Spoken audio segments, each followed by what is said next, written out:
ప్రేమ కలిగిన పరలోకపు తండ్రి, అత్యంత కృపా కనికరములు కలిగినటువంటి గొప్ప దేవ,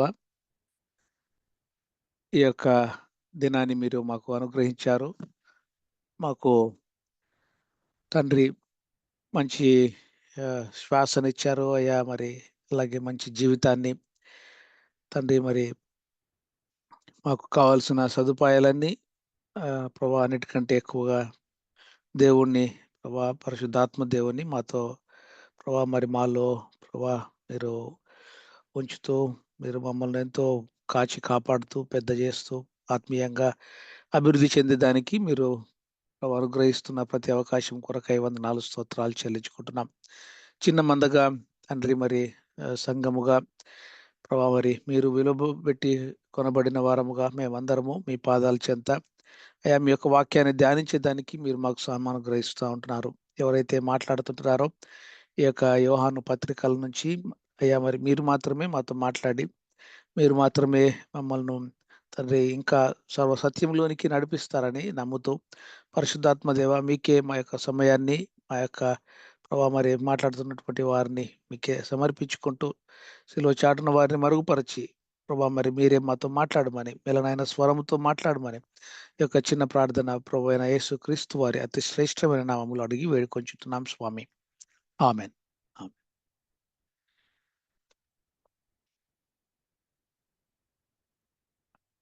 సో మనము ఈ దినంలో యోహాను రాసినటువంటి చివరి 2 పత్రికలను మనము చూడాలని చెప్పి నేను ఆశపడతా ఉంటున్నాను.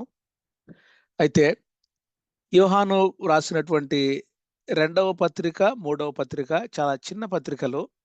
13 వచనాలు, 14 వచనాలు కలిపి 27 వచనాలుగా ఉంటుంది.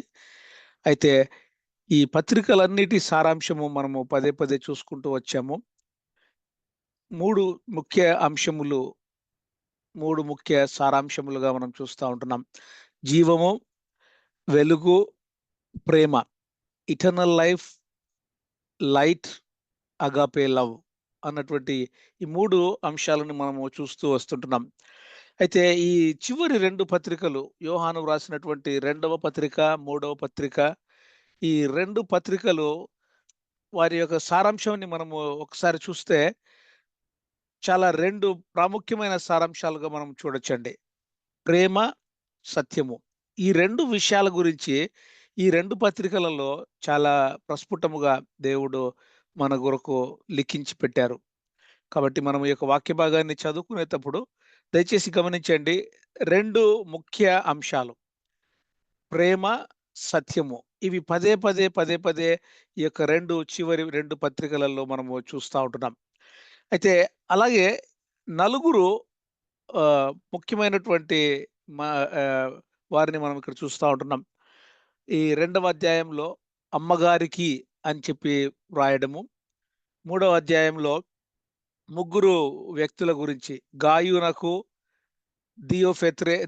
దియోత్రెఫే అలాగే దేమేత్రియు అన్నటువంటి ఈ ఇద్దరు ఎల్డర్స్ గురించి కూడా దేవుడు ఇక్కడ మనకు వాక్య భాగంలో లిఖించి పెట్టినట్టుగా మనం చూస్తూ ఉంటున్నాం. ఈ యొక్క గుర్తుపెట్టుకోండి. మనం ఒకసారి గమనిస్తే ప్రేమ, సత్యము 2 విషయాలని, అలాగే 4 మనుషులు, 4 వ్యక్తులు అమ్మగారు, గాయు, దియోత్రెఫే, దేమేత్రియు అన్నటువంటి ఈ 4 గురించి మనము నేర్చుకోబోతా ఉంటున్నాం. మరి ఎవరైనా ఒకసారి ఈ 2వ పత్రికను చదవాలని నేను ఇష్టపడతా ఉంటున్నాను.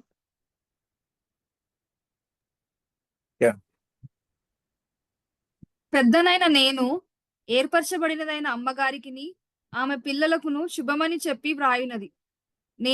నేను మాత్రమే గాక సత్యము ఎరిగిన వారందరూ మనలో నిలుచుచు మనతో ఎల్లప్పుడూ ఉండు సత్యమును బట్టి మిమ్మును నిజముగా ప్రేమించుచున్నాను. సత్య ప్రేమలు మన యందుండగా తండ్రి అయిన దేవుని యొద్ద నుండి, తండ్రి యొక్క కుమారుడగు యేసుక్రీస్తు వద్ద నుండి కృపయు కనికరమును సమాధానమును మనకు తోడగును. తండ్రి వలన మనము ఆజ్ఞను పొందిన ప్రకారము నీ పిల్లలలో కొందరు సత్యమును అనుసరించి నడుచుచుండుట కనుగొని బహుగా సంతోషించున్నాను. కాగా అమ్మ క్రొత్త ఆజ్ఞ నీకు వ్రాసినట్టు కాదు గాని, మొదట నుండి మనకు కలిగిన ఆజ్ఞనే వ్రాయుచు, మనము ఒకరినొకరము ప్రేమింపవలెనని నిన్ను వేడుకొనుచున్నాను. మనం ఆయన ఆజ్ఞల ప్రకారము నడుచుటయే ప్రేమ. మీరు మొదట నుండి వినిన ప్రకారము ప్రేమలో నడుచుకొనవలెను అనునదయే ఆ ఆజ్ఞ.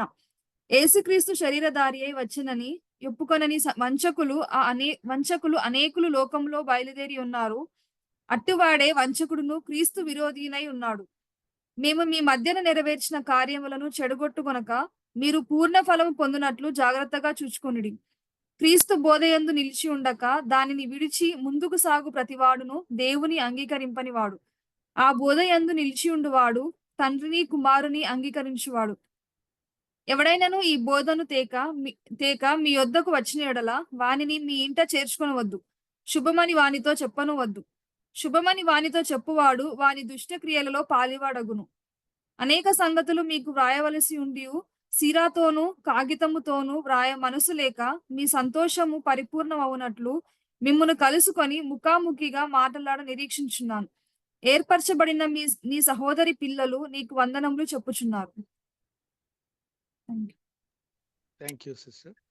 సో ఇక్కడ మనము ఈ 13 వచనాలను ఒక్కసారి చూస్తే 2 ముఖ్యమైన అంశాలను మనము చూడొచ్చు. అమ్మగారికిని, ఆమె పిల్లలకును వ్రాసిన లేఖ 1-3 అంశాలు. సత్యము మరియు ప్రేమలో నడుచుట. ఈ యొక్క మొదటి 6 వచనాలలో 2 అంశాలను, తర్వాత మిగిలిన వచనాలలో అబద్ధ బోధకులను గురించి రాయడము జరుగుతా ఉంటుంది. అయితే ఒకసారి గమనిస్తే ఈ యొక్క పత్రికల పూర్వపరాల వివరణను మనము రచయిత చూస్తే ఇక్కడ ఏమంటున్నారంటే, ఆయననే ఒక పెద్ద, అంటే ఆయన ఎల్డర్. అప్పటికి 12 అపోస్తులలో ఈయన మాత్రమే మిగిలి ఉండడము, ఆయనకు ఆల్మోస్ట్ 83-90 ఇయర్స్ మధ్యలో ఉన్నప్పుడు, ప్రత్యేకంగా ఈ ఈ చివరి 2 పత్రికలు, ఆహ్, చివరి పత్రిక అయితే ప్రకటన గ్రంథము రాసిన తరువాత వ్రాయబడినట్లుగా గూడా మనము ఆహ్, ఆహ్, యొక్క హిస్టరీలో అట్లా చెప్పబడతా ఉంటుంది. కాబట్టి ఎవరికి రాశాడు అని చూస్తే, అమ్మగారికి, వారి యొక్క పిల్లలకు. వ్రాయబడిన స్థలము, మరి తేదీ, అదంతా చివరిగా మనము అని ఏమంటారు, ఈ యొక్క హిస్టరీని బట్టి తెలుసుకోవచ్చు. పత్రికల యొక్క ముఖ్య ఉద్దేశ్యము, తర్వాత సారాంశాన్ని మనము ఇక్కడ చూసినప్పుడు ఒకసారి గమనిస్తే అది అభివాదము, వందనము మొదటి 3 వచనాలు. అమ్మగారికి అంటే ఇక్కడ అమ్మగారికి అంటే కొంతమంది కొన్ని పేర్లు చెప్తారు. నేను ఆ 2, 3 పేర్లను ఇక్కడ తీసుకురావడం లేదు. ఎందుకంటే అది అథెంటిక్ మ్యాటరో కాదో కాబట్టి, ఆ అమ్మగారికి అన్నప్పుడు ఆ అమ్మగారు ఎవరు? యాక్చువల్‌గా అక్కడ ఒక హౌస్ చర్చి నడుస్తా ఉంటది వారి ఇంట్లో. ఆ హౌస్ చర్చి ఇంట్లో ఉన్నటువంటి తల్లిగారు, మేబీ ఆ ఇంటి యొక్క యజమాని ఏమైనా లేరేమో ఆ సమయంలో. కాబట్టి ఆ హౌస్ చర్చిలో ఉన్నటువంటి అమ్మగారికి వ్రాస్తున్నట్లుగా గూడా మనము హిస్టరీలో చూస్తా ఉంటున్నాం. ఆమె పిల్లలు అంటే, ఆమె పిల్లలైతేనేమి, తర్వాత సంఘ సభ్యులైతేనేమి. కొంతమంది స్కాలర్స్ ఏమంటారంటే, అమ్మగారు అంటే మన మన ఇండియాను గూడా భరత మాత అని ఎట్లయితే ఆహ్, ఫీమేల్ ప్రొనౌన్స్ చేస్తారో, అట్లనే ఇక్కడ అమ్మగారు అంటే అక్కడ ఉన్న ఆ చిన్న హౌస్ చర్చికి, ఆహ్, ఆ సంఘానికి వ్రాసినట్లుగా కూడా కొంతమంది చెప్తారు. కాబట్టి అభివాదం చేస్తున్నట్లు, గ్రీటింగ్స్ తెలుపుతూ ఉన్నటువంటి ఆ మొదటి 3 వచనాలను మనము ఇక్కడ చూస్తా ఉంటున్నాం. తర్వాత మిగిలిన కొన్ని వచనాలను చూస్తే, సత్యము మరియు ప్రేమ, ఈ 2 అంశాలను బాగా గమనిస్తా ఉండొచ్చు మనం. సత్యము గురించి, ప్రేమ గురించి, ఇవి 2 ఒకవేళ కాయిన్ మనము గుర్తు చేసుకుంటే, కాయిన్‌కి బొమ్మ, బొరుసు అనే 2 ఏ విధంగా అయితే ఉంటాయో, ఆ విధంగా సత్యము, ప్రేమ. మనం సత్యంలో నడవాలి. అట్లనే ప్రేమలో ఒకరినొకరు మనము ప్రేమించుకోవాలి అని చెప్పి, ముఖ్యంగా యోహాను, అపోస్తలుడైనటువంటి యోహాను భక్తుడు ఈ 2 అంశాలను చాలా పదే పదే చెప్తున్నట్లుగా మనం చూస్తా ఉంటున్నాం. సత్యములో నడిచినందుకు ఆమెకి ప్రశంసలు చెప్తా ఉంటున్నారు. నేను బహుగా సంతోషించుచున్నాను. నీ పిల్లలలో కూడా కొంతమందిని నేను ఆ విధంగా నడుచుకున్నట్లు కనుక్కుంటున్నాను. కాబట్టి మనము పొందిన ఆజ్ఞ ప్రకారము మనము సత్యమును అనుసరించి నడుచుచున్నాము అని చెప్పి ఆయన ఆమెను ఎంకరేజ్ చేస్తూ ఆ సత్యము గురించి, ప్రేమ గురించి మరి ఒకసారి వాక్య భాగంలో నీకు నాకు కూడా అర్థమయ్యే విధంగా దాని గురించి ఇక్కడ లిఖించి పెట్టినట్లు మనము పరిశుద్ధాత్మ ప్రేరేపణ చేత లిఖింపబడినట్లు మనం చూస్తా ఉంటున్నాం. కాబట్టి ర్ ఒక కాయిన్‌కి 2 సైడ్స్ ఎలాగా ఉంటాయో ట్రూత్, లవ్ ఈ రెండిటిని మనము ఎప్పుడు కూడా విడదీయలేము. గ్రేస్ అండ్ ట్రూత్ అని కూడా అంటారు గదా! గ్రేస్ అంటే ప్రేమ. మనము కనికరము, వాత్సల్యత, మనము మంచితనం చూపించాలి. ప్రేమ చూపించాలి ఇతరులకు. అట్లనే సత్యంను మనం ఏమాత్రము విడిచిపెట్టకూడదు. సత్యం విషయంలో కాంప్రమైజ్ కాకూడదు. ఈ ఇయాల రేపు మనము క్రిస్టెండమ్‌లో చూసినట్లయితే గ్రేస్, గ్రేస్, గ్రేస్ అని చెప్పి ఒక మినిస్ట్రీ కూడా ఉంది. గ్రేటర్ గ్రేస్ మినిస్ట్రీ అని.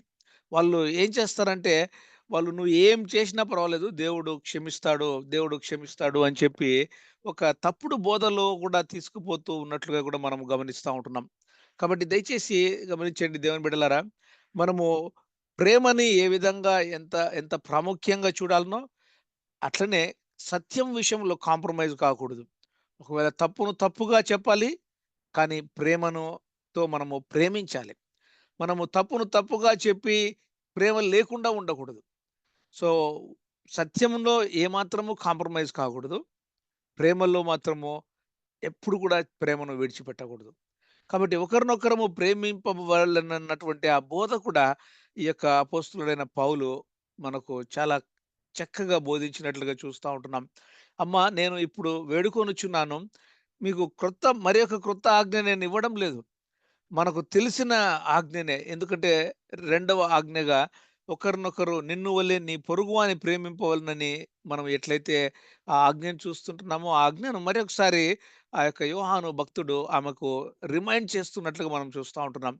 ఆయన ఆజ్ఞల ప్రకారం మనం నడుచుకుంటున్నాం కదా! అదే ప్రేమ.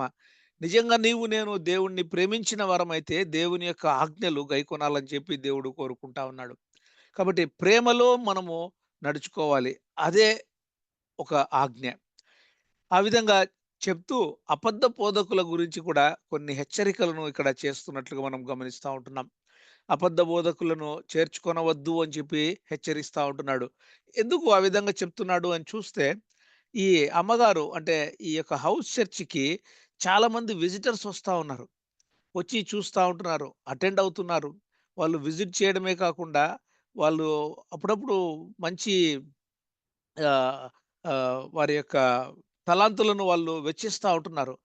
ఇక్కడ చూడండి అమ్మగారికి అంటే అక్కడ ఉన్నటువంటి ఆ హౌస్ చర్చ్‌లో ఉన్నటువంటి వారికి చెప్తున్నటువంటి మాటలేంటంటే, అవును మీరు విజిటర్స్ వస్తున్నారు. వాళ్ళని మీరు ప్రేమతో మంచి హాస్పిటాలిటీ ఇచ్చి బాగా చూసుకుంటా ఉన్నారు.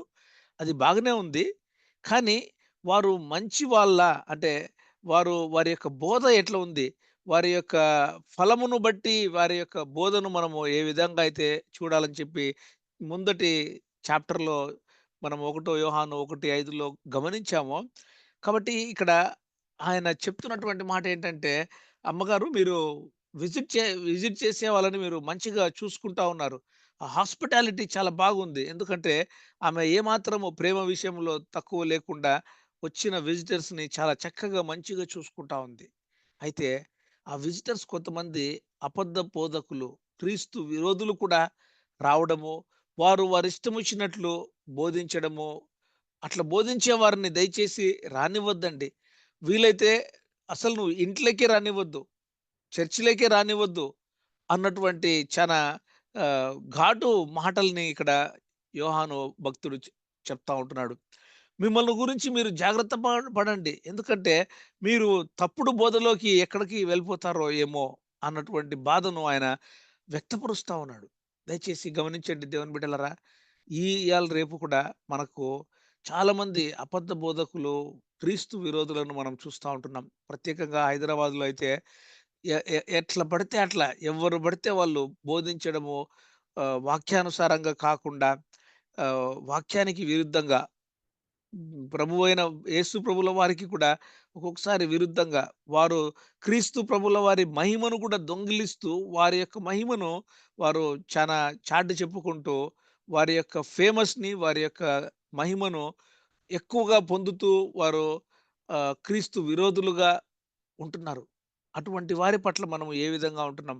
వారిని ప్రేమించాలి. అట్లనే ప్రేమతో పాటు ఒకవేళ ఏదైనా వారి దగ్గర దేవునికి విరుద్ధంగా, క్రీస్తు ప్రభువుల వారికి విరుద్ధంగా ఏవైనా ఉంటే మనకు తెలిసిన వారైతే, మనకు దగ్గర ఉన్నవారైతే, మనం చెప్పగలిగే వారమైతే వారితో మనము కూర్చొని దేవుని గురించినటువంటి మాటల్ని చెప్పాలి. ఎందుకంటే యాంటీ క్రైస్ట్ అంటే ఇక్కడ డిసీవర్, స్పిరిట్ ఆఫ్ లై అగెయిన్స్ట్ ట్రూత్. ఆ యొక్క స్పిరిట్ ఏముంటదంటే, యేసు ప్రభువుల వారు స్వంత రక్షకుడు అని చెప్పి ఒప్పుకోనటువంటి స్పిరిట్ ఉంటది వాళ్ళల్లో. యేసు ప్రభువుల వారు నీ కోసము, నా కోసము ఈ భూమి మీద శరీరధారిగా నివసించి, పవిత్రమైన జీవితము జీవించి, చనిపోయి నీ కోసము, నా కోసము నీ యొక్క పనిష్మెంట్‌ని, నా పనిష్మెంట్‌ని ఆ యొక్క సిలువ మీద ఆయన మనకు ఆ యొక్క పనిష్మెంట్‌ని వెచ్చించి, ఆ యొక్క చెల్లించి, నీకు నాకు రక్షణను అనుగ్రహించారు. చనిపోయి తిరిగి లేచి, నీకు నాకు రక్షణను అనుగ్రహించారు. మన హృదయమందు ఆ యొక్క విషయాన్ని మనము క్రీస్తు ప్రభుల వారు ఇవన్నీ చేశారు అని చెప్పి మనము మనస్సులో, హృదయములో ఒప్పుకొని నమ్మి నోటితో ఎవరైతే ఒప్పుకుంటామో రోమా 10వ అధ్యాయము ప్రకారము ఎవరైతే ఒప్పుకుంటారో వారు రక్షణ పొందుతారు అన్నటువంటి మాటని ఇక్కడ ఏ స్పిరిట్ అయితే ఒప్పుకుంటదో వారు దేవుని యొక్క సంబంధులు. ఏ స్పిరిట్ అయితే అంటే ఎటువంటి మనసు క్రీస్తు ప్రభుల వారిని ఒప్పుకోదో అప్పుడు వారు దేవునికి విరుద్ధంగా ఉన్నారు. క్రీస్తు విరోధులు అని చెప్పి మనము ఇక్కడ గమనిస్తా ఉంటున్నాం. ఎందుకంటే మూడవ యోహాను 7వ వచనంలోను, 6వ వచనంలోను మనము క్రీస్తు ప్రభుల వారు ఈ భూమి మీదికి శరీరధారిగా వచ్చారని, ఆయన యొక్క ఆజ్ఞలలో మనము నడుచుకోవాలని చెప్పి, ఒకరినొకరము మనము ప్రేమించుకోవాలని చెప్పి చెప్తున్నటువంటి ఈ 3 స్టాండర్డ్స్‌ని మనము ఏమాత్రము మర్చిపోకుండా, విడిచిపెట్టకుండా మనము పాటించాలని చెప్పి యోహాను భక్తుడు ఈ యొక్క వాక్య భాగంలో మనకు సెలవిస్తా ఉంటున్నారు. ఆ విధంగా అబద్ధ బోధకులను చేర్చుకోవద్దని చెప్పి చాలా ఘాటుగా హెచ్చరిస్తా ఉంటున్నాడు. ఎందుకంటే మీరు క్రీస్తు బోధ యందు నిలిచియుండుడి. క్రీస్తు ప్రభుల వారు ఏం చెప్పారు? ఆహ్, క్రీస్తు ప్రభుల వారు కొండ మీద ప్రసంగంలో కూడా అనేక విషయాలు చెప్పారు గదా! మత్తయి 5వ అధ్యాయము, 6వ అధ్యాయము, 7వ అధ్యాయము చూస్తే ఈ 3 అధ్యాయాలలో చూస్తే క్రీస్తు ప్రభుల వారు అనేక అంశాలను వాళ్ళు ఆయన బోధించారు. అట్లనే అపోస్తులుల బోధ, రొట్టె విరుచుట అపోస్తులుల బోధ, అపోస్తుల కార్యములు 2వ అధ్యాయము 42వ వచనంలో ఉంటది గదా! కాబట్టి మనము ఆ క్రీస్తు బోధ యందు అపోస్తులుల వారు నడిచినటువంటి ఆ నడవడిక క్రమములో ఉంటున్నామా? రొట్టె విరుస్తుంటున్నామా ప్రతి ఆదివారము? ఇటువంటి ప్రార్థన, వాక్య పరిచర్య, వాక్య బోధ ఇటువంటి మంచి పిల్లర్స్‌ని మనము కలిగి ఉంటున్నామా? మన సంఘంలో గూడా మెయిన్ 4 పిల్లర్స్ ఉన్నాయి గదా! నేనిక్కడ 4 పిల్లర్స్‌ను మరి ఒకసారి గుర్తు చేయాలని ఆశపడతా ఉంటున్నాను. 4 పిల్లర్స్ ఏంటివంటే మొదటి పిల్లర్ ప్రైజ్ అండ్ వర్షిప్. రెండవ పిల్లరు వాక్యము. వాక్యము ఏ విధంగా ఉంది? మూడవ pillar prayer and Bible study. మనము ఎంత ప్రార్థనలో ఎంత సమయం గడుపుతుంటున్నాం. ఆల్ నైట్ ప్రేయర్స్ అయితేనేమి, పర్సనల్ ప్రేయర్స్ అయితేనేమి, ఫ్యామిలీ ప్రేయర్స్ అయితేనేమి, అట్లనే బైబిల్ స్టడీ ఎవ్రీ వీక్‌లో ఒకరోజు బైబిల్ స్టడీ ఏ విధంగా కలిగి ఉంటున్నాం. ఈ 3 పిల్లర్స్ అయితే నాలుగవ పిల్లర్ మాత్రం మనం ఏమాత్రం నెగ్లెక్ట్ చేయకూడదు. అదే ప్రేమతో కూడినటువంటి సహవాసము. మనము ఆదివారము చర్చ్ అయిపోయిన తర్వాత సహవాస విందు గూడా తింటా ఉంటాం గదా! ఆ సమయంలో మనము సహవాసముగా ఏ విధంగా కలుసుకుంటా ఉంటున్నాం. కాబట్టి 4 పిల్లర్స్ చాలా బాగా మనము గుర్తుపెట్టుకొని, ఆ 4 పిల్లర్స్ జాగ్రత్తగా పెరుగుతున్నాయా లేదా అని ఎల్డర్స్, డీకెన్స్ సంఘంలో ఉన్నటువంటి వాళ్ళు ఆ 4 పిల్లర్స్‌ని చాలా జాగ్రత్తగా ఆహ్, నడిపిస్తూ ఉండాలండి. కాబట్టి ఆహ్, అదే విధంగా ఇంకొక 4 పిల్లర్స్‌ని మనుషులు నేను మీ మధ్యకు తీసుకురావాలని ఇష్టపడతా ఉంటున్నాను. అదర్ 4 పిల్లర్స్ ఏంటివంటే కిడ్స్, యూత్, వుమెన్, మెన్. ఈ 4 పిల్లర్స్‌ని మనము ఏ విధంగా కేటర్ చేస్తుంటున్నాం అన్నటువంటి అంశం కూడా ఎల్డర్స్, డీకెన్స్, ఆ యొక్క సంఘ బాధ్యత వహించేటటువంటి సంఘ సేవకుడు కూడా ఈ 4 పిల్లర్స్‌ని, కిడ్స్ ఏ విధంగా, సండే క్లాస్ ఏ విధంగా నడుస్తా ఉంది, యూత్ మినిస్ట్రీ ఏ విధంగా నడుస్తా ఉంది, వారికి కావాల్సిన ఆత్మీయ బోధని మనము ఇవ్వగలుగుతా ఉంటున్నామా? దేవుడు మన సంఘము ద్వారా ఇస్తుంటున్నారా? అలాగే మెన్ మినిస్ట్రీ ఎలాగుంది? వుమెన్ మినిస్ట్రీ ఎలాగుంది? ఈ 4 పిల్లర్స్‌ని కూడా మనం ఎప్పుడు మర్చిపోకుండా మనము ఈ టోటల్ 8 అంటే 4 కాన్సెప్ట్స్‌ని, పిల్లర్స్‌ని, 4 మనుషులు ఉండేటటువంటి పిల్లర్స్‌ని మనం ఇక్కడ గుర్తు చేసుకుంటా ఉంటున్నాం. ఆ క్రీస్తు బోధలో మనము ఏ విధంగా పెరుగుతా ఉంటున్నాం? అబద్ధ బోధకులు లేదా అబద్ధ బోధ ఎక్కడైనా, ఎప్పుడైనా ఒకవేళ వస్తా ఉంటుందా? ఒక్కొక్కసారి బైబిల్ స్టడీలో గానీ, లేదా ఆదివారము వచ్చినటువంటి వాక్య బోధలో గానీ, ఏమైనా ఒకవేళ అటు ఇటు ప్రభుల వారికి, ప్రభువుల వారి యొక్క మహిమకు ఏమైనా కొంచెం కాంప్రమైజ్ అయిన మాటలు దొర్లితే, వెంటనే మనము సరిచేసుకుంటూ, మనము ఒకవేళ ఎంత పెద్ద స్పీకర్ అయినా, ఎంత మంచి స్పీకర్ అయినా, ఆ యొక్క స్పీకర్ తోటి కూడా కూర్చొని ప్రాబబ్లీ ఇది వాక్యములో ఇట్లా ఉందేమో గదా! ఇట్లా లేదేమో గదా! అని అప్పటికప్పుడు మనము సవరించుకుంటూ, మళ్ళీ ఆ సవరణలో మనము ఎవరిని పోగొట్టుకోకూడదు. తెలిసో తెలియకనో మానవ తప్పిదముల చేత ఒకవేళ మాట ద్రొల్లిపోయో, లేదా సరైన అవగాహన లేక, అండర్‌స్టాండింగ్ లేక, ఆ యొక్క బోధ విషయంలో మన పుల్పిట్ నుంచి, మన సంఘ పుల్పిట్ నుంచి వచ్చే ఏ బోధ అయినా, ఏ మాట అయినా వాక్యానుసారంగా ఉందా లేదా అన్నటువంటి ఆ యొక్క ఇంట్రాస్పెక్యులేషన్. ఎందుకంటే ప్రత్యేకంగా ఇది సంఘ సేవకుడు, ఎల్డర్స్, డీకెన్స్ ఉన్నటువంటి వారు, ఆ కమిటీ ఉన్నటువంటి వారు చాలా జాగ్రత్తగా, వారు ముందు వాక్యము బాగా తెలుసుకొని, వాక్యానుసారంగాను, ఆత్మానుసారంగాను సంఘము నడుస్తా ఉందా లేదా అనే ఒక థర్మామీటర్ చెక్‌ని మనము ప్రతి దినము, ప్రతి క్షణము, ప్రతి ఆదివారము, ప్రతి బైబిల్ స్టడీలో మనము చూసుకుంటూ పెరగాలని జెప్పి దేవుడు గుర్తు చేస్తా ఉంటున్నారు.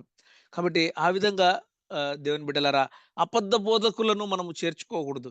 అబద్ధ బోధం ఏదైనా వచ్చిందంటే వెంటనే సరిచేసుకొని, మనము వేరే వాళ్ళను వెలివేయకూడదు గానీ సంఘములో, వెంటనే సరిచేసుకొని, అది వాక్యములో ఏ విధంగా ఉందని జెప్పి మనము జాగ్రత్తగా పరిశోధించి వెళ్తా ఉండాలి. ఎందుకంటే ఈ యాంటీ క్రైస్ట్ అన్నటువంటి మాటను నేను ఇదివరకు గూడా చెప్పాను. రెవల్యూషన్‌లో బీస్ట్ అని అంటారు. ప్రిడేటర్ అని కూడా అంటారు. ఇది 4 సార్లొస్తది. ఒకటవ యోహాను పత్రికలో. రెండవ యోహాను పత్రికలో 1, 2 సార్లొస్తది. కాబట్టి ఆ మాటను ఎందుకు అంత మొక్కి మొక్కి చెప్తున్నారు అంటే మనం గమనించాలి. అలాగే మనం చూస్తా ఉంటున్నాం గదా! మార్మన్స్ అని, లాటర్ డే సెయింట్స్ అని, తర్వాత అలాగే జెహోవా విట్నెస్ అని, ఇలాగా అనేకమైనటువంటి కల్ట్స్ కూడా ఉంటున్నాయి. అవి కల్ట్స్ అని ఎందుకు అంటున్నామంటే, వారు కూడా యేసు ప్రభువును ఆహ్, తండ్రి అయిన దేవుణ్ణి నమ్ముతారు. కానీ, వారి యొక్క బోధలో స్లైట్ డీవియేషన్ ఉంటదనమాట. ఆ స్లైట్ డీవియేషన్ ఏంటి అని ఒకవేళ మార్మన్స్ గురించి మనం చూస్తే, వారేమంటారంటే, వారు లూసిఫర్‌కి లూసిఫర్ ఏ విధంగా దేవుని సృష్టిలో ఒక ఒక సృష్టి, ఒక దూత, ఒక ఏంజెల్ అని ఏ విధంగా అంటారో, యేసు ప్రభుల వారు గూడా ఇంకొక దూత, another angel, maybe brother of Lucifer అని కూడా వాళ్ళు ఆ spirit, another spirit of Lucifer's brother అనేటువంటి మాటను వాళ్ళు చెప్తారు. అది ఎంత విరుద్ధమైనటువంటి బోధ గదా! అట్లనే జెహోవా విట్నెస్ వాళ్ళు చెప్పేదేంటంటే కూడా ఆర్కేంజెల్ ఉంది కదా! ఆర్కేంజెల్ లాగానే యేసు ప్రభుల వారు అన్నటువంటి మాటను వాళ్ళు చెప్తారు. కాబట్టి ఎవరైనా కల్ట్స్ ఏ విధంగా ఏమి చెప్తున్నారు అన్నటువంటి ఆ బోధన గురించి కూడా మనము చాలా లోతుగా తెలుసుకోవాలి. తెలుసుకొని ఒకవేళ అటువంటి వారు ఎవరైనా మన సంఘానికి విజిటర్స్‌గా వస్తే వాళ్ళు విజిట్ చేయొచ్చు. వారు మన చర్చి సంఘము నుండి వాక్య బోధను వినొచ్చు. కానీ మన సంఘములో ఉండే సంఘ సభ్యులను ఏమైనా డీవియేట్ చేసి దానికి వాళ్ళు ఫ్రెండ్‌షిప్ చేసుకునే దానికి వస్తున్నారంటే మనం చాలా జాగ్రత్తగా ఉండాలి. వాళ్ళను మనము వాళ్ళను వాళ్ళ విషయంలో మనము ఏమాత్రము కాంప్రమైజ్ కాకూడదు. మన సంఘ సభ్యులను మనం కాపాడుకుంటూ, వీలైతే వారికి సత్య సువార్తను మనము ప్రకటిస్తూ చెప్పగలగాలి. లేదా ఒకవేళ మనం గూడా వాళ్ళలో కలిసిపోతామేమనే డౌట్ ఉన్నప్పుడు వాళ్ళతో కలవకుండా ఉండడమే మంచిది. కానీ ఇటువంటి వారికి చాలా ఘాటుగా వాక్యం మనము తర్కించి చెప్పేదానికి మాత్రము ముందు మనము ఎక్విప్ అయి ఉండాలి. కాబట్టి ఆ దినాలలో 1999లో నేను మనకందరికీ తెలుసు, ప్రవీణ్ పగడాల, తర్వాత ఇట్లా కొంతమంది యవనస్తులందరూ అప్పట్లోనే మేము హైదరాబాద్‌లో కనీసము మాకు తెలిసి తెలియక కనీసము ఒక 30 పరిచర్యలు దగ్గరికి మేము పోవడం జరిగింది. వాళ్ళు మా దగ్గరికి రావడం జరిగింది. నేనెందుకు 30 పరిచర్యలు అంటున్నానంటే, వారు ఈ దినము కూడా ఈ దినం కూడా హైదరాబాద్‌లో వారి యొక్క పరిచర్యను సాగిస్తా ఉంటున్నారు.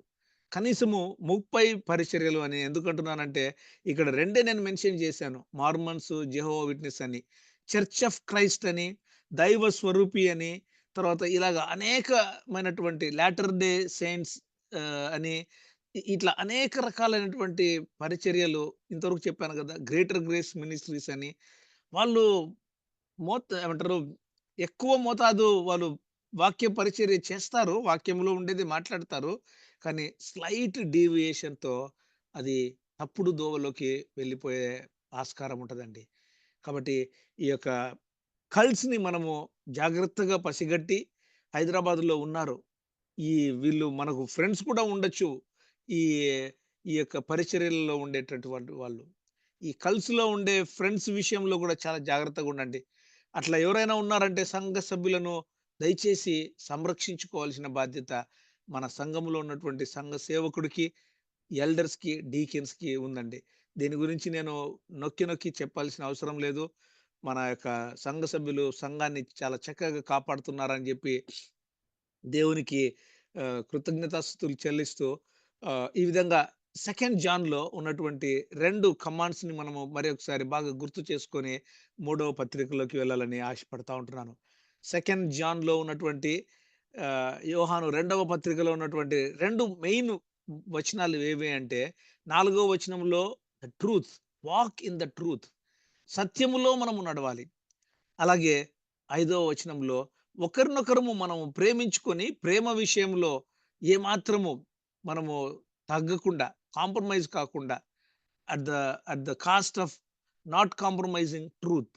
ఒక ఒక ఒక నాణెముకు 2 వైపులు ఏ విధంగా ఉంటదో 2 సైడ్స్, ట్రూత్, లవ్, ఆ 2 సైడ్స్‌ని మనం ఏమాత్రము కాంప్రమైజ్ కాకుండా, ఇంతవరకు చెప్పినట్లు కల్ట్ విషయాలలో కాంప్రమైజ్ అవ్వద్దండి. కానీ వారిని ప్రేమించండి. వారిని దగ్గర తీసుకోండి. ఇంటికి వచ్చి వాళ్ళకు ఒకవేళ వాళ్ళొస్తే భోజనం పెట్టండి, అన్నం పెట్టండి. కానీ వారి యొక్క బోధన విషయంలో మాత్రము మనము వారికి ఎదురు సమానము చెప్పగలిగితే వాక్యానుసారంగా చెప్పండి. లేదా ఒకవేళ అట్లా చెప్పలేకపోతే భోజనం గూడా పెట్టొద్దండి. వాళ్ళకు థాంక్ యూ చెప్పేసి, ప్రైజ్ ది లార్డ్ చెప్పేసి వాళ్ళను ఇంటి బయట నుంచి అట్లనే పంపించండి.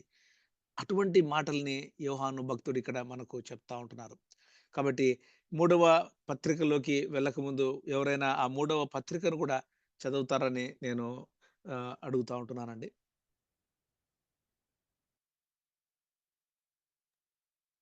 ఓకే అండి. పెద్దనైన నేను సత్యమును బట్టి ప్రేమించు ప్రియుడైన గాయనకు శుభమని చెప్పి వ్రాయినది. ప్రియుడా, నీ ఆత్మ వర్ధిల్లుచున్న ప్రకారము నీవు అన్ని విషయములలోనూ వర్ధిల్లుచు సౌఖ్యంగా ఉండవలెనని ప్రార్థించుచున్నాను. నీవు సత్యమును అనుసరించి నడుచుకొనుచున్నావు గనుక సహోదరులు వచ్చి నీ సత్య ప్రవర్తనను గూర్చి సాక్ష్యము చెప్పగా విని బహుగా సంతోషించితిని. నా పిల్లలు సత్యమును అనుసరించి నడుచుకొనుచున్నారని వినుట కంటే నాకు ఎక్కువైన సంతోషము లేదు. ప్రియుడా, వారు పరదేశులైనను సహోదరులుగా ఉన్న వారికి నీవు చేసినదెల్లా విశ్వాసికి తగినట్టుగా చేయుచున్నావు. వారు నీ ప్రేమను గూర్చి సంఘం ఎదుట సాక్ష్యమిచ్చిరి. వారు అన్యజనుల వలన ఏమియో తీసుకొనక ఆయన నామము నిమిత్తము బయలుదేరిరి గనుక దేవునికి తగినట్టుగా నీవు వారిని సాగనంపిన ఎడల నీకు యుక్తముగా ఉండును. మనము సత్యమునకు సహాయకులమవునట్టు అట్టి వారికి ఉపకారము చేయ బద్దులమై ఉన్నాము.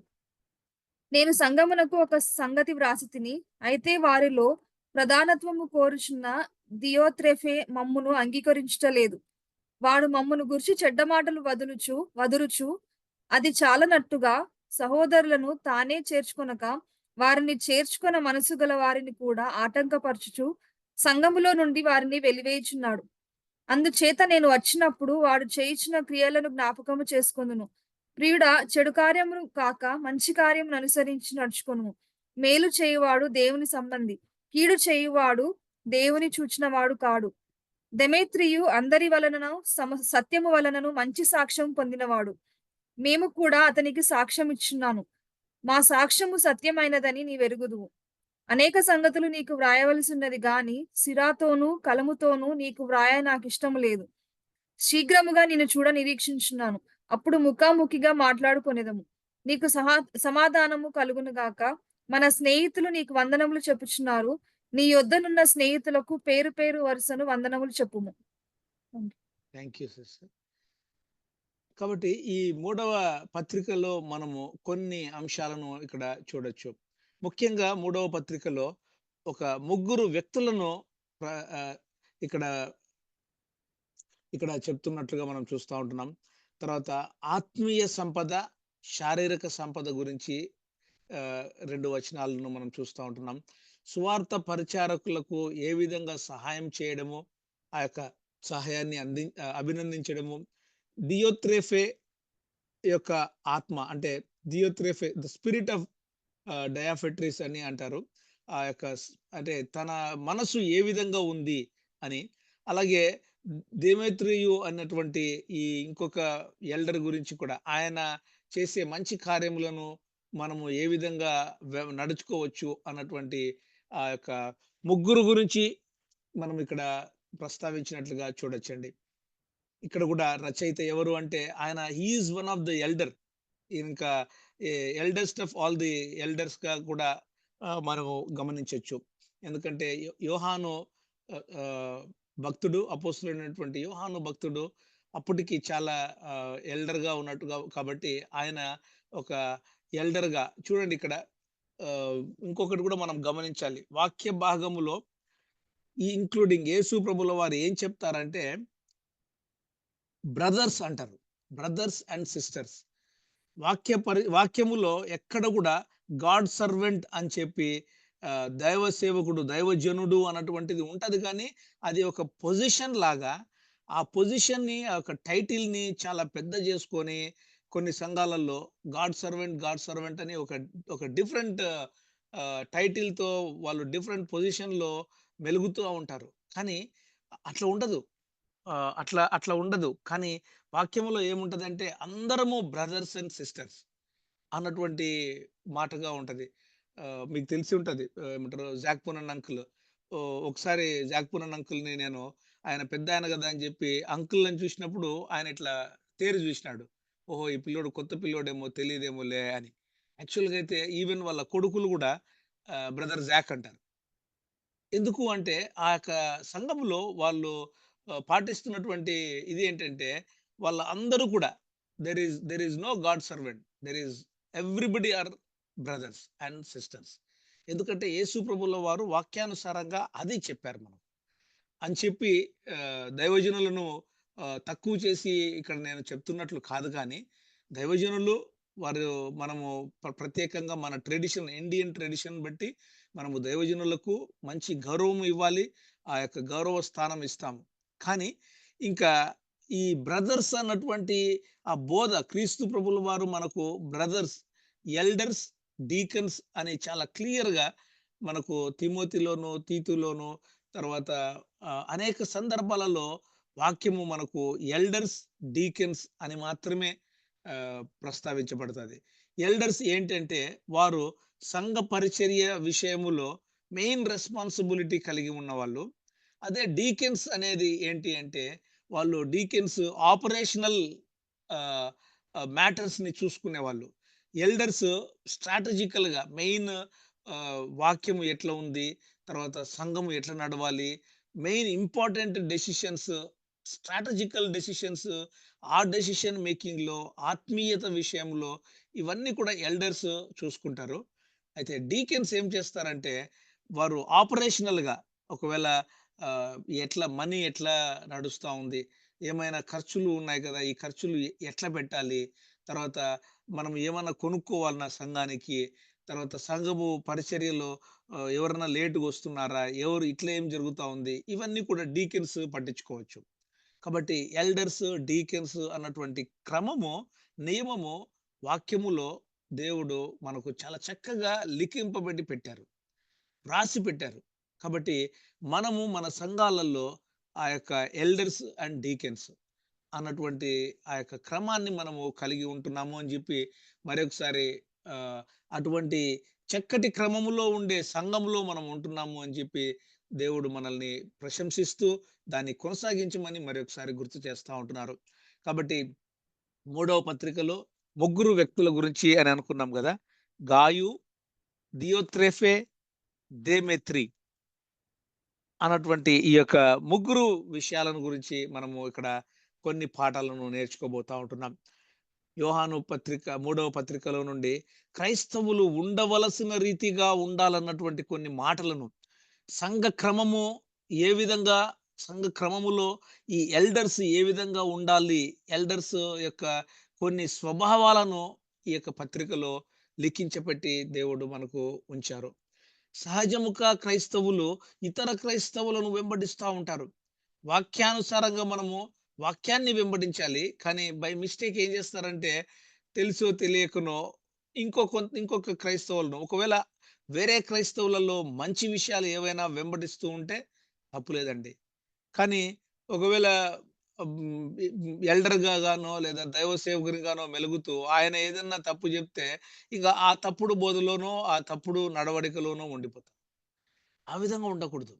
క్రైస్తవులు చాలామంది దియోత్రెఫే లాగా వ్యవహరిస్తా ఉంటారు. అట్లా ఉండకూడదని చెప్పి కూడా దేవుడు మనకు వాక్య భాగంలో ఇక్కడ ప్రస్తావించి పెట్టారు. కాబట్టి ఆత్మీయంగా మనము ఏ విధంగా ఎదగాలి? ఆత్మీయంగా వర్ధిల్లుచున్న ప్రకారము ఆ యొక్క ఆత్మీయంగా మనము సౌఖ్యంగా ఉంటున్నామా లేదా?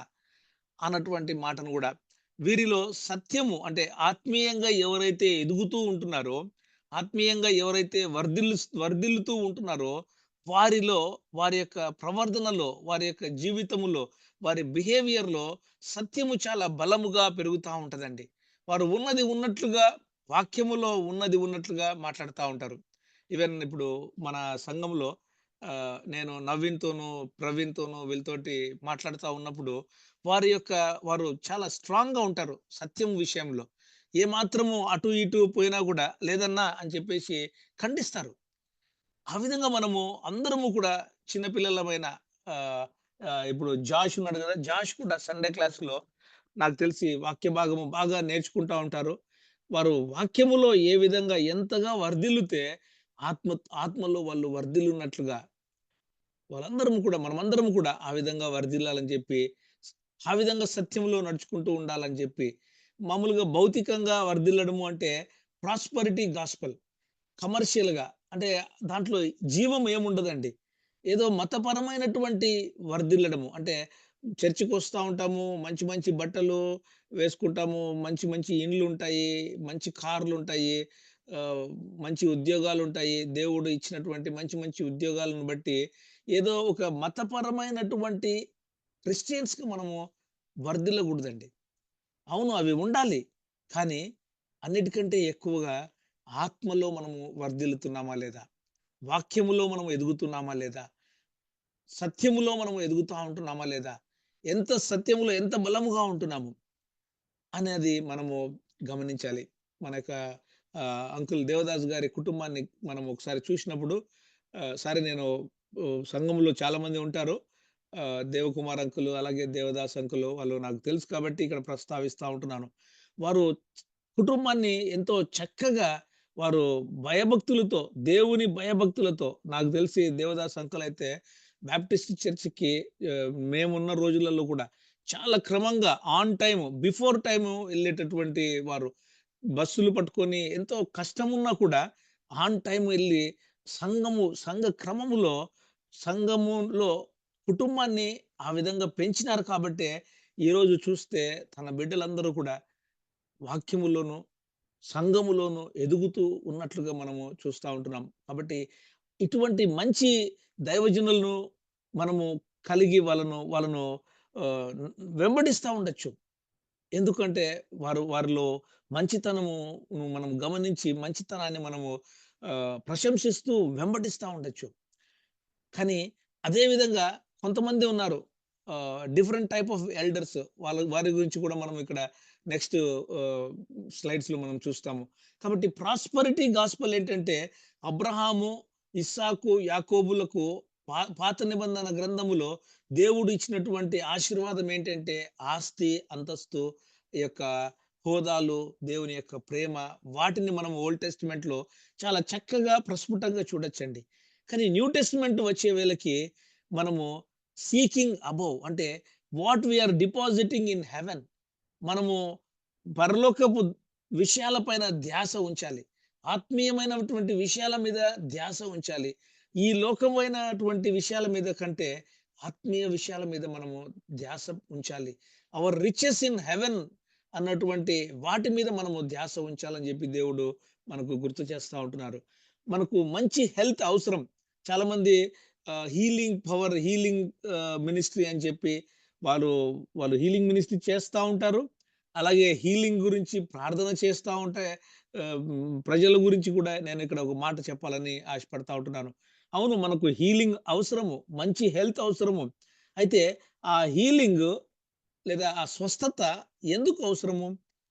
దేవుని యొక్క చిత్తాన్ని జరిగించేదానికా? ఒకవేళ స్వస్థత పొంది ఇంక కొద్ది కాలము బ్రతుకుతూ దేవుని మహిమను చాటేదానికా? దేవునికి సాక్షార్థమై జీవించేదానికా? దేవుని మహిమార్థమై జీవించేదానికా? అది మనము లెక్క చూసుకోవాలి. అట్లా కాకుండా నీ సొంత అనుసారమైనటువంటి, నీ ఇష్టానుసారమైనటువంటి జీవితం జీవించేదానికి మంచి హెల్త్ కావాలి అని అడగడంలో అంత అంత ఇట్ డజంట్ మేక్ సెన్స్ ఏమో అని అనిపిస్తది. నీ నీ సొంత ఇష్టానుసారంగా నువ్వు జీవించేదానికి నీకు స్వస్థత కావాలి అని చెప్పి మనము అడుగుతే దాంట్లో అన్యులకి మనకు తేడా ఏముంది అని అనిపిస్తది. ఒకవేళ నీకు నాకు స్వస్థత కావాలి అని అని మనము కోరుకునేటప్పుడు దేవుని యొక్క పరిచర్యను మనము చేయగలిగేదానికా? లేదా దేవుని ఇష్టానుసారాన్ని నెరవేర్చేదానికా? దేవుని యొక్క మాటలను విని దేవునికి మహిమ తెచ్చేదానికా? అది మనము ప్రయారిటీగా పెట్టుకొని మన యొక్క స్వస్థతను గురించి మనము దేవుని దగ్గర అడగాలి. నాకు ఈ వారంలో అంకుల్ దేవకుమార్ గారు గుర్తొచ్చారు. ఆహ్, ఏమనుకోవద్దండి, మన సంఘాన్ని స్థాపించినటువంటి దైవజనుడు కాబట్టి గుర్తు చేస్తా ఉంటున్నాను. అంకుల్ ఆహ్, సంఘాన్ని స్థాపించారు.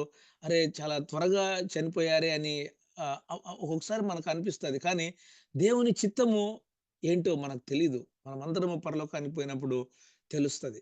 అంకుల్ చాలా చక్కటి అంటే ఏమాత్రము ఎవరిని ఇబ్బంది పెట్టకుండా ఈ లోకాన్ని విడిచిపెట్టి తండ్రి దగ్గరికి వెళ్లారు. కదా! మనకు కొన్ని క్వెషన్స్ ఒస్తాయి. కానీ ఆ క్వెషన్స్‌కి ఆన్సర్స్ దేవాది దేవుడు మనకు అక్కడికెళ్ళినప్పుడు చెప్తారు. కాబట్టి దయచేసి గమనించండి దేవుని బిడ్డలారా. గుడ్ హెల్త్ అవసరము. కానీ ఆ గుడ్ హెల్త్ ఎందుకు అవసరము అంటే దేవుని చిత్తాన్ని జరిగించే దానికి దేవా నాకు స్వస్థతనివ్వండి అని అడిగేటటువంటి ఎదుగుదలలో మనం ఎదగాలని చెప్పి నేనిక్కడ గుర్తు చేస్తా ఉంటున్నాను. దయచేసి గమనించండి దేవుని బిడ్డలారా. ఈ గాయు చేస్తున్నటువంటి హాస్పిటాలిటీని కూడా ఇక్కడ అపోస్తులైనటువంటి యోహాను ఇక్కడ ప్రశంసిస్తూ ఆయనను గురించి కొన్ని మాటల్ని చెప్తా ఉంటున్నారు. సంఘ క్రమములో ఉన్న అధికారానికి మనము లోబడి ఉండాలి. యేసు ప్రభువుల వారి బోధనలో మనం ఉండాలి. అపోస్తులుడైనటువంటి పౌలైతేనేమి, వాక్య భాగాలు రాసినట్టు వారు ఏంటి, తర్వాత ఇక్కడ యోహాను భక్తుడు కూడా రాసినటువంటి ఈ వాక్యాలన్నిటిని మనము ప్రస్తావిస్తూ, నేర్చుకుంటూ, ఆ విధంగా మనము వాక్యానుసారంగా నడుచుకోవాలని చెప్పి దేవుడు గుర్తు చేస్తా ఉంటున్నారు. కాబట్టి మనం ఉన్నటువంటి పరిచర్య ఏ విధంగా ఉంది? మనము ఉన్నటువంటి సాక్ష్యం ఏ విధంగా ఉంది? ఆ సాక్ష్యము దేవునికి మహిమను, ఘనతను తెస్తుందా? ఇతరులు కూడా ఏమైనా నేర్చుకొని, వారు కూడా దేవునిలో ఎదిగేదానికి వీలుగా ఉంటుందా? ఆ విధంగా మనము దేవునికి విధేయులమై వాక్యమును, సత్యమును అనుసరిస్తూ ఎదగాలని చెప్పి దేవుడు గుర్తు చేస్తా ఉంటున్నారు. దయచేసి మన్నించండి. ఇక్కడ నేనున్న వాక్య భాగాలని తెలుగులో ఉన్నది ఉన్నట్లుగా అనువదించలేకపోతా పోయాను. ఒకవేళ ఏమైనా తప్పులు అవుతాయి అని చెప్పి అట్లనే పెట్టాను. కాబట్టి ఏంటంటే ఇక్కడ మెయిన్ గాస్పల్ ఏంటంటే యేసు ప్రభుల వారు శరీరధారిగా ఈ భూమి మీదకి వచ్చారు. ద వర్డ్ ఆఫ్ ట్రూత్ అన్నటువంటి మాటని మనం ఇక్కడ గమనిస్తా ఉంటున్నాం. మనము క్రిస్టియన్స్ ఆర్ రెఫర్డ్ టు మనము సత్యానికి సంబంధించిన వాళ్ళు అన్నటువంటి పేరు మనకుంది. అరే క్రిస్టియన్స్ అంటే వాళ్ళు సత్యాన్ని అనుసరిస్తారు. కాబట్టి ఆ విధంగా నీవు నేను సత్యాన్ని అనుసరిస్తా ఉంటున్నామా. ఎందుకంటే తండ్రి అయిన దేవుడు యోహాను సువార్త 17వ అధ్యాయం 17వ వచనంలో ఉంటది కదా. మనకు ఆయన చాలా సత్యవంతుడు. అలాగే యేసు ప్రభుల వారు ఆయన ఆయన సత్యవంతుడు. పరిశుద్ధాత్మ దేవుడు. సర్వసత్యములోనికి నడిపించేటటువంటి దేవుడు. కాబట్టి సత్యమును మనము ఏమాత్రము కాంప్రమైజ్ కాకూడదని చెప్పి ఇక్కడ ఉన్నటువంటి కొన్ని వాక్య భాగాల్ని మీ మధ్యకు తీసుకొని వస్తా ఉంటున్నాను. కాబట్టి స్పిరిట్ ఆఫ్ డియోట్రఫీస్ అంటే ఈ ఈ యొక్క ఈయన యొక్క కొన్ని గుణాలు చూస్తే ఆయనకు పెద్దగా అంటే ఎల్డర్‌గా ఉండాలని ఆయన ఇష్టపడి తనంతట తాను నేను ఎల్డర్ అని ఆ యొక్క ఎల్డర్‌గా ఉండాలన్నటువంటి ఆశ. సంఘములో ఒకవేళ మనము దైవ క్రమములో ఉంటున్నామా లేదా చూసుకోవాలి. ఒకరి గురించి మనము చేదుగా మాట్లాడకూడదు. అట్లనే సంఘము యొక్క నియమములలో మనము ఉంటూ ఏమాత్రము మనము ఆ క్రమాన్ని దాటకూడదు. కానీ ఇక్కడ ఈ డియోబెట్రిస్ గురించి కొన్ని మాటల్ని నేను తర్వాత స్లైడ్స్‌లో చూపిస్తాను. క్రీస్తు ప్రభుల వారిని మనము ఏ విధంగా వెంబడిస్తా ఉంటున్నాం? మనము స్వాభావికంగా ఒకరిని వెంబడించే వాళ్ళము. మనము ఒకసారి ఈ ఇండియాలో లేదా సహజంగానే మానవుడి యొక్క స్వభావము చూస్తే ఒక లీడర్‌ని ఫాలో అవుతారు. ఒక లీడర్‌ని పెద్ద చేసి ఇంకా లీడర్ ఏం చెప్తే అది చేసుకుంటూ ఒక లీడర్‌ని ఫాలో అయిపోతారు. పొలిటికల్‌గాను మనం గమనిస్తా ఉంటానేమో. అట్లనే క్రిస్టియన్‌డమ్‌లో కూడా చూస్తే వారు లీడర్‌ని ఫాలో అవుతున్నట్లుగా మనము గమనిస్తా ఉంటున్నాం. లీడర్‌ని ఫాలో అవ్వడం ఏంటంటే ఏ లీడర్ అయినా ఎటువంటి మంచి దైవజనుడైనా ఏం చేస్తాడంటే 2 విషయాలు బాగా గమనించండి. ఏ దైవజనుడైనా మనల్ని ఆయన యొక్క ప్రవర్తన, ఆయన యొక్క బోధ యేసు ప్రభుల వారికి కనెక్ట్ చేస్తా ఉందా? లేదా ఆయనకు కనెక్ట్ చేసుకుంటా ఉందా? అది గమనించాలి. ఆ కనెక్షను ఈ చిన్న అంటే కొత్తగా వచ్చేటటువంటి సంఘ సభ్యులైతేనేమి, కొత్తగా వచ్చే క్రీస్తు ప్రభుల వారి రాజ్యంలోకి కొత్తగా వచ్చే విశ్వాసులైతేనేమి, వాళ్ళను ఈ ఎల్డర్స్‌గా దైవజనులుగా చలామణి అయ్యేవాళ్ళు ఏ విధంగా వాళ్ళను ఈ కొత్తగా వచ్చే వాళ్ళను నడిపిస్తున్నారు అని మనం ఒకసారి పరీక్ష చేసుకుంటే 2 అంశాలు మనకు బాగా గమనించాలి. Are they connecting to Christ or are they connecting to themselves? వాళ్ళను వెంబడించే వాళ్ళుగా చేసుకుంటున్నారా? లేదా క్రీస్తు ప్రభుల వారికి కనెక్ట్ చేస్తున్నారా? క్రీస్తు ప్రభుల వారికి కనెక్ట్ చేసే ఎల్డర్స్, డీకన్స్, దైవజనులైతే మంచివారండి. లేదా వాళ్ళకు కనెక్ట్ చేసుకుంటూ వాళ్ళ వెంబడి తిప్పించుకుండే వాళ్ళైతే దయచేసి నేను పాజ్ పెట్టుకొని బ్రేక్ వేసుకొని అరే ఇదేంటిది, నేను ఒక దైవజనుని వెంటనే ఎప్పుడు దైవజనుని మాటలే వింటూ ఆయన గురించే లేదా ఆయననే వెంబడిస్తూ ఇంకా వేరే వాళ్ళు ఎవరు లేరు అని చెప్పి మనం ఏమైనా అట్లా ఉంటున్నామా? అవును, కొంతమంది మంచి మంచి దైవజనులు, అపోస్తులుగా పిలువబడే దైవజనులు కొన్ని సంఘాలను స్థాపించారు. మనము వాళ్లకు అంటుకట్టబడి ఉంటున్నామా? వాళ్ళు స్థాపించిన సహవాసాలలో అంటుకట్టబడి ఉంటున్నామా?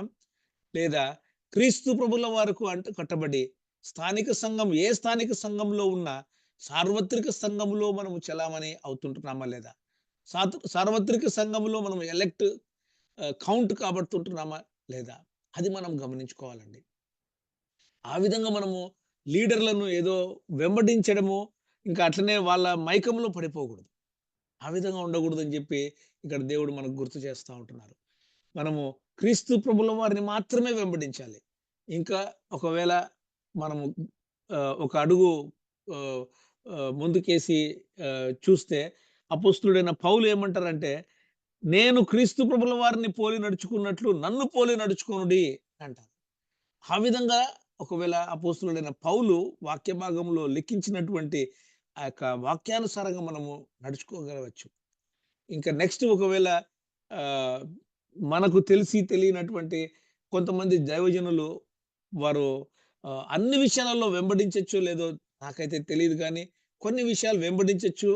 కొన్ని విషయాలు మనము వాక్యములో ఎట్లా ఉంది అని మనల్ని మనము బెరియన్ విశ్వాసులుగా ఆ బెరియన్ విశ్వాసులు ఏం చేసేవాళ్ళంటే, అపోస్తలుడైన పౌలు చెప్పేటటువంటి బోధన గూడా వాళ్ళు ఇంటికెళ్ళి వాక్యములో పరిశోధించుకొని, ఇది కరెక్టా? కాదా? ఇది కరెక్ట్ అయితేనే మనము వెంబడించాలి అన్నటువంటి ఆ యొక్క బెరియన్ విశ్వాసులుగా నీవు నేను ఉండాలని జెప్పి మనకు దేవుడు గుర్తు చేస్తా ఉంటున్నారు. కాబట్టి ఇక్కడ నలుగురి గురించి మరొకసారి నేను ఆహ్, సారాంశముగా తీసుకొని ముగించాలని ఇష్టపడతా ఉంటున్నాను. అమ్మగారు అన్నటువంటి మాటను మనం చూసాం గదా!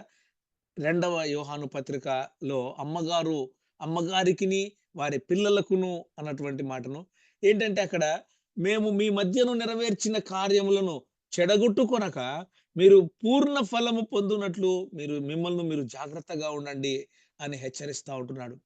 క్రీస్తు బోధయందు నిలిచియుండు వాడు తండ్రిని అంగీకరించేవారుగాను, క్రీస్తు ప్రభుల వారుని అంగీకరించేవారుగాను ఉంటున్నారు అని ఇక్కడ అపోస్తలుడైనటువంటి యోహాను భక్తుడు మనకు నొక్కి చెప్తా ఉంటున్నారు. అలాగే గాయుకు కూడా రాస్తూ, నీ ఆత్మ వర్ధిల్లుచుల ప్రకారము నీవు అన్ని విషయములలోనూ వర్ధిల్లుచు సౌఖ్యముగా ఉండాలని చెప్పి అపోస్తలుడైనటువంటి యోహాను ఇక్కడ ఆయన గురించి ప్రార్థన చేస్తా ఉంటున్నారు. కాబట్టి మనము ఆత్మీయంగా వర్ధిల్లాలి. వాక్యానుసారంగా మనము ఎదగాలి. దేవుని విషయంలో ట్రూత్ అండ్ లవ్ విషయాలలో మనము ఎదుగుతూ, సత్యమును అనుసరించి నడుచుకొనుచు, సహోదరులు వచ్చి సత్య ప్రవర్తనను గూర్చి సాక్ష్యము చెప్పిన విధంగా నేను బహుగా సంతోషించి తిని అని కూడా ఇక్కడ దైవజనుడు చెప్తా ఉంటున్నారు. వారు పరదేశులైనను అంటే ఎవరు అయినా కూడా నువ్వు వారిని తీసుకొని మంచి హాస్పిటాలిటీ ఇచ్చావు. వారికి మంచి ఆతిథ్యం ఇచ్చావు అని చెప్పి ఆయన గాయును ప్రశంసిస్తూ ప్రతి విజిటర్‌ని గూడా చిన్న విశ్వాసినైనా, పెద్ద దైవజనుడైనా ఎవరు వచ్చినా గూడా నీ హాస్పిటాలిటీ విషయంలో నువ్వు ఏమాత్రము వెనుకడుగు వేయలేదని జెప్పి మనం కూడా మన ఇంటికి ఎవరైనా ఏ విధంగా ఆహ్వానిస్తుంటున్నాం. మనము ఇంటికి వచ్చేవారిని, మన సంఘానికి వచ్చేవారిని ఏ విధంగా మనము ఆతిథ్యం ఇస్తా ఉంటున్నాము అని మనము పదే పదే గుర్తు చేసుకోవాలి. ఇక్కడ ఇంకొక మాట నేను ఆతిథ్యం గురించి చెప్తా ఉంటున్నానండి. చెప్పాలని ఇష్టపడతా ఉంటున్నాను. ఏంటంటే సంఘానికి వచ్చే విశ్వాసులు ప్రతిదినము, ప్రతి ఆదివారము వచ్చే సంఘ విశ్వాసులతో నీవు నేను బాగా క్లోజ్‌గా కలిసిమెలిసి ఉండొచ్చు. అట్లనే క్రొత్తగా వచ్చే ఎవరైనా కూడా సంఘానికి విజిటర్స్‌గా ఎవరైనా వస్తే వాళ్ళకు కూడా మనము సమానమైన రీతిలో ఆతిథ్యము ఇవ్వాలని చెప్పి దేవుడు ఇక్కడ గుర్తు చేస్తా ఉంటున్నాడు. మన సంఘాలలో ఒక్కొక్కసారి తెలిసి తెలియక ఏం జరుగుతదంటే, ప్రతి దినము, ప్రతి ఆదివారము తెలిసిన వాళ్ళతోనే మనం బాగా నిమగ్నమైపోయి, వాళ్ళతోనే మాట్లాడి ఆ టైమంతా ఫెలోషిప్ టైమంతా మనం గడుపుతా ఉంటాం. దయచేసి అలాగ చేయకుండా, కొత్తగా ఎవరైనా వచ్చింటే వాళ్ళతో కూడా మనము ఇంకా ఎక్కువ సమయాన్ని మనము గడుపుతూ, వారికి మంచి ఆతిథ్యాన్ని ఇస్తూ, ఒకవేళ కొత్తగా విజిటర్స్‌గా వచ్చేవాళ్ళు మన సంఘానికి దేవుడేమైనా ఇన్‌స్పైర్ చేసి తెచ్చింటే, ఒకవేళ కంటిన్యూ అవుతారేమో. కంటిన్యూ అయ్యేదానికి నీవు నేను మంచి వెల్కమింగ్ స్పిరిట్ కలిగి ఉంటున్నామా లేదా? ఒకవేళ నీవు నేను సరిగ్గా వెల్కమ్ చేయకపోవడం వల్ల వాళ్ళు అరే! This church is not welcoming మీ. వీళ్ళు నన్ను సరిగా అంతగా పట్టించుకోవడం లేదని చెప్పి వాళ్ళు సెకండ్ టైమ్ రాకుండా ఏమన్నా వెళ్తున్నారేమో. మన హాస్పిటాలిటీ ఎట్లా ఉంది? హాస్పిటాలిటీ విషయంలో ఏమాత్రం మనము కాంప్రమైజ్ కాకుండా మన ఇండియన్ ట్రెడిషన్‌లో చాలా బాగా మంచి గొప్ప విషయం ఏంటంటే ఈ హాస్పిటాలిటీ. మనము ఇంటికి వచ్చే వాళ్ళను చాలా బాగా ఆతిథ్యం ఇస్తాం. మన సంఘానికి వచ్చే వాళ్ళని విషయంలో కూడా మనము ఏమాత్రం కాంప్రమైజ్ కాకూడదని చెప్పి దేవుడు ఇక్కడ గుర్తు చేస్తా ఉంటున్నాడు. అలాగే దియోత్రేఫే. ఆ దియోత్రేఫేకి ఏముంటదంటే స్పిరిట్ ఆఫ్ యాంటీ క్రైస్ట్ ఉంటది. ఆయన నేనే ఎల్డర్‌గా ఉండాలి, నేను ఎల్డర్‌గా ఉండాలి అని చెప్పి కోరుకొని ఎల్డర్‌గా ఉంటారనమాట. దయచేసి గమనించండి. ఎల్డర్‌కి ఉన్నటువంటి క్వాలిటీని ఇక్కడ నేను ఒకసారి ప్రస్తావించాలని ఆశపడతా ఉంటున్నాను. ఎవరైతే ఎల్డర్‌గా ఉండాలని కోరుకోరో వాళ్ళను మనము ఎల్డర్‌గా ఉంచాలని చూడొచ్చేమో. ఎందుకంటే they don't want to be elder. They are the elders అని మనం పరిగణించవచ్చు. ఎవరికైతే నేను ఎల్డర్‌గా ఉండకూడదు, నేను నాకవసరం లేదు, నేనొద్దు, నేను ఆ హోదాకి, ఆ రెస్పాన్సిబిలిటీకి నేను అర్హుడిని కాదేమో అని ఎవరైతే పరిగణిస్తారో వాళ్ళను ఈ దైవజనులు లేదా మిగిలిన ఎల్డర్స్ వారి యొక్క ప్రవర్తనను బట్టి, వారు దేవునిలో ఎదుగుతున్నారో లేదో చూసి, వారి యొక్క కుటుంబాన్ని మంచిగా నడవడిక నడుస్తూ నడిపించుకుంటూ ఉండే వాళ్ళను ఎల్డర్స్‌గా పరిగణించొచ్చేమో. అటువంటి వాళ్ళను తీసుకొనొచ్చి ఎల్డర్‌గా పెడితే ఎందుకంటే వాళ్ళల్లో ఎవరైతే ఎల్డర్‌గా ఉండకూడదు అని అనుకుంటారో వాళ్ళ దగ్గర మనము హంబుల్‌నెస్‌ని, మీక్‌నెస్‌ని గమనించొచ్చు. లేదు నేనే ఎల్డర్‌గా ఉండాలి అని ముందుకొచ్చే వాళ్ళలో ప్రైడ్‌ని గమనించొచ్చు. దయచేసి గమనించండి. ప్రైడ్ ఉన్నటువంటి ఎల్డరా? హంబుల్‌నెస్ ఉన్నటువంటి ఎల్డరా? ఇక్కడ ఎల్డర్ అంటే ఏదో వయసులో పెద్ద అని కాదు. ఎల్డర్‌కి ఉన్నటువంటి కొన్ని క్వాలిటీస్‌ని ఆ యొక్క పత్రికలలో, వాక్య భాగాలలో మనం నేర్చుకోవచ్చు.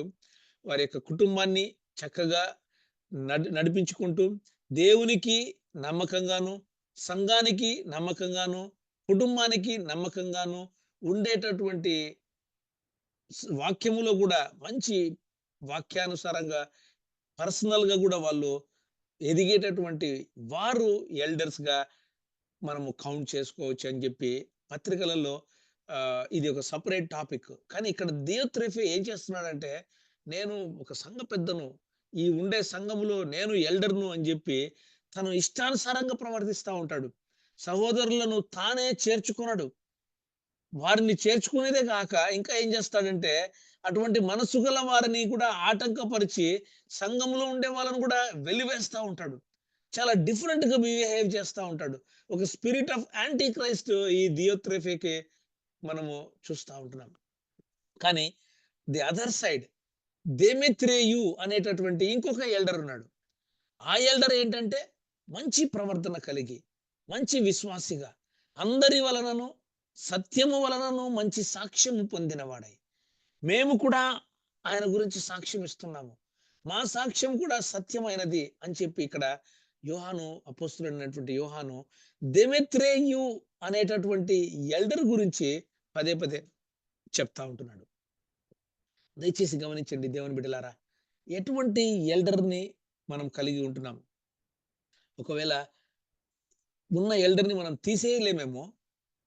కానీ ఎల్డర్‌కి ఉండే గుణాలు ఉన్నాయా లేదా అని ఇప్పుడు కూడా ఈ ఒకవేళ ఆహ్, దేవుడు నిన్ను, నన్ను కొంతమంది మన యవ్వనస్తులను కూడా చిన్న వయసులో చిన్నవాళ్ళనైనా కూడా రెస్పాన్సిబుల్ బ్రదర్‌గా ఒకవేళ దేవుడు ఉంచింటే ఏదైనా ఇంకా కొన్ని దేవుని యొక్క విశ్వాస్యత విషయంలో కొన్ని అటు ఇటు ఉంటే ఇంక్లూడింగ్ మై ఓన్ లైఫ్ నా విషయంలో కూడా నేను ఈ యొక్క వాక్య భాగాన్ని అనువదించుకుంటున్నాను నాకు కూడా.